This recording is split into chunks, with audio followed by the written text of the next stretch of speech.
Magandang buhay sa ating lahat. Nung tayo ay nasa elementary pa lang, tayo ay binubumbahan ng mga taong nakapaligid sa atin na dapat intelligent, dapat valedictorian, laging first honor. Pero ang nakakalimutan ituro sa atin ay ang EQ, emotional quotient.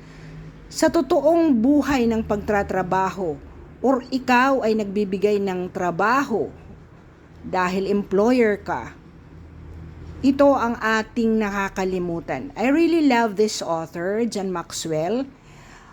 He is my guru for the winning attitude that you will have to succeed in life at saka beyond talent or IQ or intelligence or skills or competencies. Kasi alam nyo, sa trabahuan, in your employment or in your work environment, madali at pwede kang matraining at ma-educate sa skills and competencies mo in order for you to get promoted.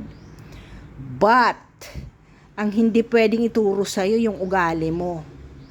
So kung wala kang winning attitude, you don't know how to understand, you don't have people skill, napakahirap mong makasama magtrabaho.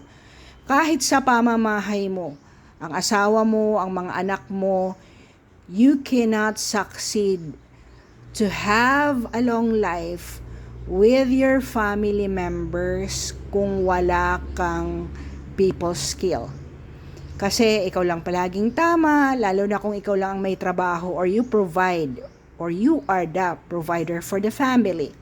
So in order for you to succeed, kailangan may winning attitude ka. Thank you for listening. I hope you will continue engaging and asking if you want to in my video so I can help you and journey with you to succeed in life. Magandang buhay sa ating lahat.